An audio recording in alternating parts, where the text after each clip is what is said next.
Seguindo com nossa aula de língua portuguesa, vamos conhecer o que nós temos hoje para o nosso objeto de conhecimento. Vamos lá.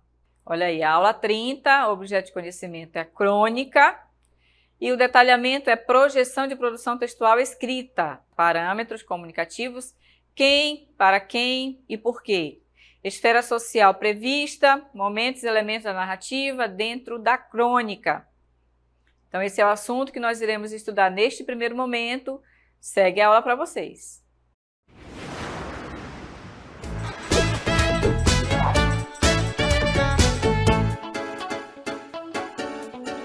Então, pessoal, olhem só. Para conversarmos sobre a crônica, nós precisamos que entendam o seguinte. A crônica vai ser um gênero textual que circula socialmente.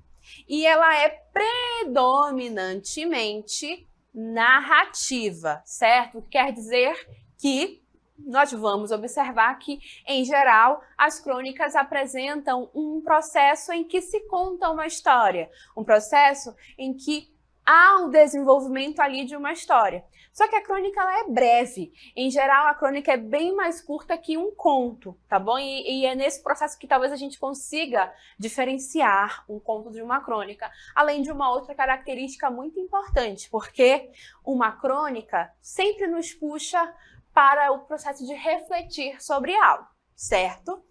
E aí, então, a gente começa essa aula com uma espécie de o que é.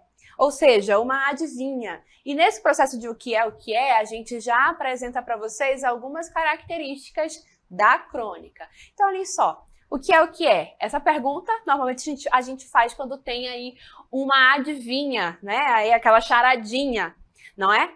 E aí, a primeira característica que a gente usa para esse nosso o que é a seguinte. Não é um relógio, mas fala sobre o tempo. Olha que interessante. Como assim falar sobre o tempo? Ora, falar sobre as coisas enquanto elas se desenvolvem no tempo, não é? Normalmente, quando a gente fala em tempo, a gente associa sempre com o relógio, as horas, os dias. Mas o tempo, em uma narrativa, ele vai além disso, porque o tempo pode ser um processo de reflexão, é o tempo que leva para a gente entender algo, é aquilo que nos leva a refletir sobre algo. Não é um espelho, mas faz uma reflexão. Olha só que interessante, fazer uma reflexão.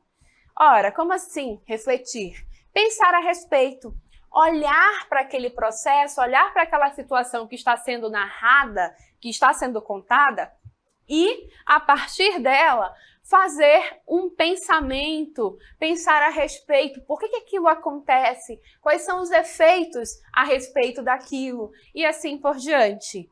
E a última característica, olhem aí, não é notícia, mas comenta a realidade. Como assim não é notícia? Por quê? Porque a notícia ela sempre vai trabalhar com fatos realmente acontecidos, fatos que com certeza aconteceram. Mas no caso desse texto que nós estamos trabalhando, que é a crônica, não é assim que acontece.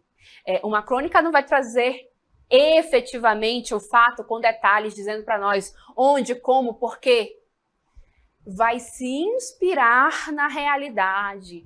Então, de repente, o autor da crônica observou alguma coisa que aconteceu realmente, coisas que realmente acontecem, como, por exemplo, olhar para uma paisagem, gostar de uma planta, gostar de uma flor e tirar de lá, né, um ramo ou uma flor lá da planta e levar para casa. Isso é algo comum, isso pode acontecer. E aí, a partir disso, você pode se inspirar nesse fato, que é algo real, algo que pode efetivamente acontecer, e escrever uma crônica. Ou sim, de repente, uma crônica pode falar sobre um fato que realmente aconteceu, algo que foi notícia do jornal, mas sempre com o foco em trazer algumas características e sempre sobre elas fazer reflexão, fazer aquele processo de por que aquilo aconteceu, como aconteceu, o que isso vai mudar na nossa vida e assim por diante. Não aquela preocupação em trazer um detalhamento dos fatos, como é o compromisso da notícia. Isso por quê? Porque é uma crônica. A crônica é justamente esse texto de base narrativa em que nós vamos observar durante a leitura um processo de contar uma história. E essa história inspira-se na realidade, inspira-se em coisas que podem ser observadas na realidade. Mas não quer dizer que aquilo que está ali no texto realmente aconteceu daquele jeito, que aquilo foi um fato efetivamente acontecido. Mas tem um pé na realidade. Mas o que é mais importante na crônica é que a partir desse fato narrado, o que se quer é o processo de reflexão. A crônica vai narrar sim, mas ela é mais curtinha. Então a gente consegue observar ali dentro dela algum personagem, alguns aspectos do espaço onde as coisas acontecem e também de um tempo que se desenrola, correto? Então, é narração, inspira-se na realidade e busca um processo de reflexão, correto? Então, sobre a crônica, a gente já pode começar a entender esses pontos, essas características, ok? E aí, então, já que eu já disse isso para vocês, já pontuei esses aspectos, vamos então nas cartelas reforçar esses processos, tá bom? Então, como eu disse, a crônica vai se enquadrar dentro do tipo narrativo. Então, ela é uma narração na maioria dos casos. Então, olhem só o que a gente tem aí. Por ser uma narração, a gente tem que lembrar que todo texto que conta uma história em que há uma ação que envolve personagens em determinado espaço e tempo, seguindo determinada estrutura, é considerado um texto narrativo. Então, a crônica a gente consegue enquadrar dentro dessa característica porque a gente vai observar o contar de uma história. Alguns personagens, um certo tempo, um certo espaço, não é? Então, a gente vai observar um fio narrativo acontecendo ali. Algo vai acontecer que vai fazer com que as personagens reflitam sobre aquilo que está acontecendo. E quando a gente conversou sobre narração em outras aulas aqui com vocês, a gente disse, pode voltar aqui com a professora, a gente disse que para que uma narração efetivamente aconteça, efetivamente seja interessante, algo de diferente tem que acontecer, que chame a atenção do leitor e que faça com que ele se interesse por aquele texto, por aquela história. Não é? É aquilo que rompe com a normalidade. Se algo sempre acontece do mesmo jeito, e aquilo é o normal, aquilo é a rotina, aquilo não é tão interessante de ler. A leitura acaba ficando um pouco, vamos dizer assim, monótona. Eu quero que algo aconteça, algo movimente a história para que eu efetivamente queira observar. E esse processo, né, de algo que acontece, que muda os fatos, é o que a gente chama de conflito. E por conflito, de novo, não entendam briga, pessoas brigando, discutindo, não é isso. O conflito é justamente esse elemento que muda. E aí tem um autor brasileiro chamado Ariano Suassuna, que uma vez definindo narração, ele fez uma fala muito interessante sobre esse aspecto do conflito. Olha só o que ele disse e a gente recuperou essa citação dele para reforçar essa ideia do conflito narrativo, não é? E então ele disse certa vez falando sobre narrativas, ele que foi uma pessoa, um autor que escreveu narrativas muito interessantes. Inclusive, ele é o autor do Alto da Compadecida, que é um texto teatral, mas que é bem interessante e escreveu entre tantas outras histórias interessantes. Ele dizia o seguinte: tudo o que é bom de passar é ruim de contar. E tudo o que é ruim de passar é bom de contar. Por que ele falou isso? Ora, porque as coisas boas de passar, aquilo que é aquilo que normalmente é o nosso normal, né? A vida, né? Aquilo que é bom de passar, a nossa rotina é uma coisa boa, né? Mas é bom de viver assim, só que para uma história, para gerar uma narrativa, é ruim, né? Então, é bom viver, a rotina é boa de ser vivida, mas para virar história não fica tão legal. Então, por isso que ele diz, é ruim de contar. Em compensação, quando coisas estranhas, diferentes e às vezes até ruins, vamos dizer assim, de viver, de passar, né? Essas coisas acabam chamando a atenção. E fazer uma história sobre isso, contar sobre isso, acaba sendo mais fácil, mais interessante e gera narrativas que, em geral, chamam a atenção dos leitores, os leitores se interessam muito mais. Então, veja, nessa fala aí, ele está justamente demonstrando a questão do conflito narrativo. O porquê que é importante que algo de diferente aconteça. E a partir desse algo de diferente, então, a gente tem algo que vai gerar o desenvolvimento do fio narrativo, né? Então, lembre-se disso. Ficar só na rotina na hora de escrever uma história, às vezes não é tão legal para o texto narrativo, tá, gente? É interessante que algo de diferente aconteça para que isso gere um interesse do leitor. E no caso de uma crônica, que é sobre isso que estamos falando, esse algo de diferente vai acabar despertando também um processo de reflexão, não é? E dentro desses textos que justamente contam histórias para nós, que fazem esse processo de contar histórias, a gente tem alguns que normalmente são citados e que a gente vai pontuar aqui para vocês, né? Os contos, pode passar na próxima cartela, os contos que inclusive nós já estudamos, as fábulas que costumam ser trabalhadas nas escolas, especialmente durante o ensino fundamental 1, né, são narrativas que trazem processos de ensinamento. Normalmente a gente vê que as personagens são animais, que têm atitudes humanas e tudo mais, e a partir da dinâmica entre eles se observa um processo de lição de moral, de aprendizagem sobre o fato, né? Aí temos várias, temos a Raposa e as Uvas, temos, né, várias que são famosas nesse processo. E aí a gente tem a crônica. A gente fez essa pequena lista para vocês entenderem que todos esses textos vão ser chamados de narrativa, porque eles se unem justamente por esse processo de contar histórias, de ter personagens, de ter ali algo que acontece que foge da rotina, foge do normal e gera o contar da história. Mas cada um vai ter um processo de desenvolvimento. E na crônica, o que vai mais saltar aos olhos é justamente uma personagem que vai gerar uma reflexão, que vai fazer dentro do texto uma reflexão, ou de repente o narrador, que vai observar aquele fato ali que está acontecendo e vai desenvolver um processo narrativo. Correto? Então, em crônicas, tenhamos isso em mente. Todo esse fio narrativo que vai ser desenvolvido, ele vai ter o foco, posteriormente, da reflexão sobre esse fato, ok?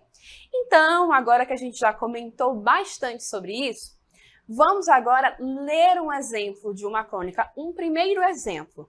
E aí eu chamo a atenção de vocês para o seguinte, antes de iniciar a leitura. Quem aqui já passou pelo processo de perder um ente querido? Acredito que alguns de nós já tenhamos passado por isso. Nessa crônica, é justamente isso que o narrador, que é personagem também dessa historinha que ele está contando, ele vai trazer esse processo, né, de uma perca, um processo em que se perdeu alguém importante, alguém próximo, e como é essa reflexão dele a respeito desse fato. Isso é algo que acontece na vida das pessoas, isso faz parte da vida da sociedade, né? Da nossa sociedade, está presente, e obviamente, na vida individual de cada um de nós, né? Então, vamos dizer assim, que é algo que acontece. Foi exatamente assim que aconteceu? Aí a gente não tem como afirmar, porque isso é uma crônica, isso não é uma notícia, ok? Então, vamos lá, o texto se chama Apelo. Amanhã, faz um mês que a senhora está longe de casa. Primeiros dias, para dizer a verdade, não senti falta. Bom chegar tarde e esquecido da conversa de esquina. Não foi ausência por uma semana. Com os dias, senhora, o leite pela primeira vez coalhou. A notícia de sua perda veio aos poucos. A pilha de jornais ali no chão. Ninguém os guardou debaixo da escada. Toda a casa era um corredor deserto e até o canário ficou mudo. E comecei a sentir falta das pequenas brigas por causa do tempero na salada, o meu jeito de querer bem. Acaso é saudade, senhora? Nenhum de nós sabe, sem a senhora, conversar com os outros. Bocas raivosas mastigando. Venha para casa, senhora, por favor. E aí, nesse caso aqui, notem que ele traz o fato. A senhora está longe. A senhora está longe faz um mês. E ele, ao contar esses fatos, ele é sincero, né? Não foi ausência na primeira semana. Foi até, vamos dizer assim, foi até ok, né? Porque agora não se tem mais a cobrança pelo horário. E aí depois os fatos que se desenvolveram após essa senhora não estar mais presente, aí ela começa a se fazer sentir falta. Não exatamente pelo sentimento, mas pelas coisas que ela não fazia mais, né? Não é mais ela que cuida do leite, então o leite coalhou. Ela não está mais lá para recolher a pilha do jornal, então a pilha se fez, os jornais estão ali acumulados. A casa, de repente, ficou deserta e até o bichinho de estimação está sentindo. Então notem que inicialmente a falta se deu pelas coisas que essa pessoa fazia, que essa senhora fazia, e aí sim, ele começou a sentir falta das pequenas brigas, né? Então, aquelas briguinhas cotidianas se tornaram uma falta. E aí ele se pergunta, acaso é saudade, senhora? Será que é essa falta que ele sente, até de pequenas brigas, que pode ser chamado de saudade? E olha só como ele encerra. Nenhum de nós sabe, sem a senhora, conversar com os outros. Então, notem que até a questão de conversar de maneira familiar não se sabe mais fazer, porque essa senhora não está mais presente. Então, ele finaliza. Venha para casa, senhora, por favor. Então, notem que ele realmente vai transformar em uma história que ele está contando sobre essa ausência dessa senhora. É a mãe? É uma esposa? E aí fica ao processo de interpretação, né? Mas notem que ele faz o processo de construir a história e, de novo, a gente nota que são poucas personagens, um espaço de texto curto, é um texto breve, mas o foco é justamente nesse processo de refletir a respeito, refletir sobre essa ausência, esse perder essa senhora. E, de novo, quantos de nós já perdemos alguém querido, alguém que se ausenta, alguém que vai embora por querer e assim por diante? Então, notem que é algo relativamente comum na sociedade e que ele traz justamente para se questionar. Acaso isso é saudade? Então, notem aí o processo de reflexão. Por isso é que esse texto pode ser chamado de crônica. Então, vamos ao nosso conceito. Na próxima cartela, a gente tem o nosso conceito. Crônica. Crônica é um texto narrativo no qual se faz uma reflexão pessoal sobre acontecimentos cotidianos, coisas que podem acontecer de comum no nosso cotidiano. E, no caso, esse texto que a gente acabou de ler, ele só é possível, ele só se desenvolve porque é justamente a partir do fato de que a senhora está ausente. Antes de ela estar ausente, tudo era comum, tudo era normal, tinha-se uma rotina. Existe, então, algo que acontece e que gera o processo de construção da narrativa. E é algo cotidiano, algo que socialmente pode acontecer. Não é uma reprodução fiel dos fatos realmente ocorridos. Trata-se de um texto que se inspira nas questões diárias mais comuns, com o objetivo da reflexão, né? Então, a vida real é a inspiração que vai fazer acontecer a crônica, que vai gerar a crônica, tá bom? Onde nós podemos encontrar um texto de crônica? Onde esse texto costuma aparecer? É o que a gente tem na próxima cartela, são os suportes textuais, né? Onde encontrar uma crônica para ler? Ora, normalmente, as crônicas eram escritas e publicadas em jornais e revistas impressas. Hoje em dia isso ainda acontece, né? Mas como a impressão de jornais e revistas se torna cada vez menos comum, elas acabam aparecendo na forma online, né, digital desses jornais e dessas revistas. E aí, né, normalmente tem uma seção dedicada às crônicas. Existem também sites especializados, né, só para crônicas, né? E ali naquele site normalmente a gente encontra crônicas de vários autores distintos, não é? E aí, em geral, esses cronistas, posteriormente, eles reúnem as suas crônicas em livro. E aí, são livros que são coletâneas de crônica, né? E aí a gente tem cronistas famosos, como, por exemplo, Luiz Fernando Veríssimo, né? Que já publicou vários livros em que se tem ali crônicas que ele escreveu ao longo da vida, não é? Então, notem que a gente vai poder encontrar a crônica normalmente em textos, em suportes textuais que são mais ligados à mídia, né, como jornais e revistas, e posteriormente em livros que são coletâneas de crônicas. Certo, pessoal? Seguindo adiante, vamos avançar? Vamos lá? E aí, que características mais gerais da crônica? Tudo que eu falei para vocês, agora sistematizado em forma de cartela. Então, normalmente é um texto curto e rápido, como a gente acabou de ver um exemplo. É um fragmento. Como assim, professor, é um fragmento? Lembra que a crônica tem a questão de se inspirar na realidade?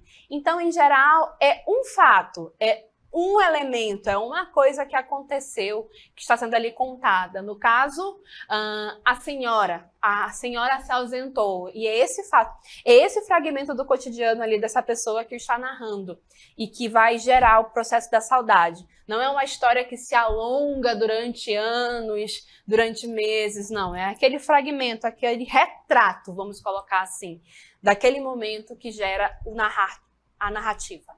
A linguagem comum, familiar, mas nem por isso informal, tá? É um formal acessível, é um formal cotidiano, tá bom? E os temas serão os mais variados. Podem ser problemas sociais, podem ser fraquezas e virtudes humanas, porque, como eu disse, a crônica vai se inspirar na realidade. Então, por se inspirar na realidade, podemos observar crônicas que falam sobre diferentes temas, tá bom, pessoal?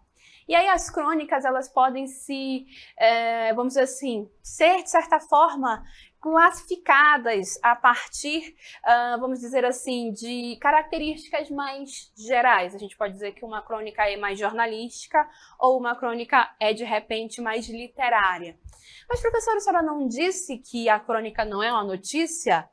Disse, mas como eu falei, a crônica pode até se inspirar em um fato que realmente aconteceu. E desse fato, descer o processo de reflexão, que é justamente o que a gente vai observar no exemplo. Então, vamos avançar, né?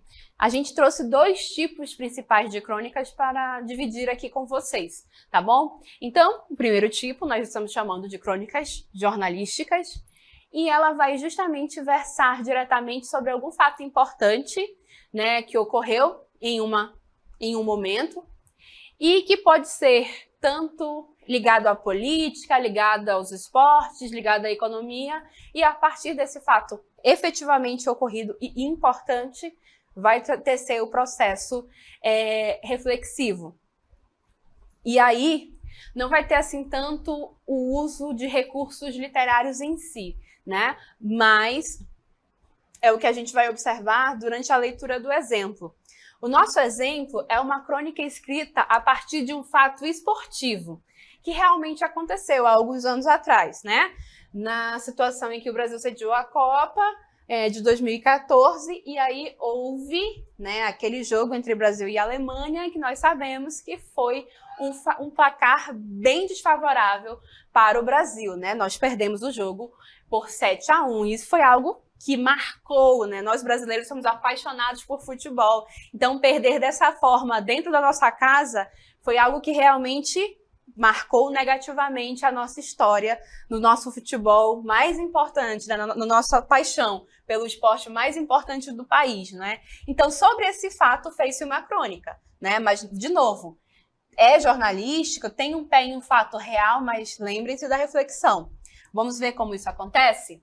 Olhem só. Eu não sou muito ligada em futebol. Aliás, olhem o título, né? O próprio título já nos encaminha para o que é tratado no texto. Alemanha versus Brasil.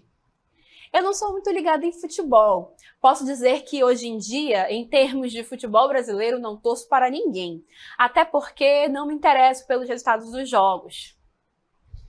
Nessa Copa 2014, no entanto, resolvi assistir a alguns jogos. Acabei me contagiando com o clima de Copa. Cheguei a pegar um trânsito de 3 horas em um percurso que normalmente demoraria 20 minutos para fazer no dia em que o Brasil empatou com o México. Dos jogos que vi da seleção brasileira, nenhum me empolgou, embora eu tenha gostado bastante dos jogos da Holanda e da Alemanha, pois foi a Alemanha que passou feito um caminhão sem freio por cima do Brasil. Esse texto vai seguir, ele vai contar mais sobre, mas notem, de novo, ele não está preocupado em narrar tintim por tintim do fato acontecido. Ele vai buscar a experiência dele a partir dessa convivência dele com o momento da Copa. Né? Eu não sou muito do futebol, eu nem gosto tanto assim, mas o espírito da Copa acabou me contagiando e eu resolvi acabar entrando na situação. Notem que a partir de fatos, ele está contando a história dele e fazendo o processo reflexivo dele. E o fatídico 7-1 vai acabar influenciando ele de alguma forma e trazendo ele a um processo de, meu Deus, a Alemanha passou por cima do Brasil como um caminhão. Então vejam, as reflexões vão acontecendo, ele está ali refletindo sobre como é a relação dele com o futebol, que ele nem gosta tanto assim, mas a Copa acabou vindo e contagiando essa pessoa. É jornalística? Por quê? Porque vai se basear em um fato efetivamente acontecido, mas não deixa de ser crônica, não deixa de ser um processo de se inspirar na realidade para escrever o texto, não é? Então, tem essa diferença. Fosse uma notícia, aí teríamos que dizer o que aconteceu, como aconteceu, quando aconteceu, por que aconteceu, né? Porque o compromisso da notícia é explicar o fato, noticiar e dar detalhes sobre eles. A crônica não. A crônica pode até contar o fato efetivamente acontecido, mas de um ponto de vista de quem assistiu, a experiência que você tem a partir daquilo que está acontecendo e assim por diante, ok? E agora vamos à crônica literária, o outro tipo. E a crônica literária, pessoal, trabalha com a exploração da mensagem que se quer passar, ou seja, uma linguagem mais próxima de um texto artístico. Então, pode ser que apareçam figuras de linguagens, pode ser que apareça uma linguagem mais diferente do cotidiano. No caso do exemplo de crônica que a gente vai trabalhar com vocês, é uma crônica que fala sobre o primeiro beijo de alguém, o primeiro beijo de um adolescente. E olhem, realmente isso é algo que acontece na vida, o primeiro beijo é algo que faz parte do cotidiano. Mas olha só como é que esse primeiro beijo foi retratado. Olhem só. Os dois mais murmuravam que conversavam. Havia pouco iniciara-se o namoro e ambos andavam tontos. Era o amor.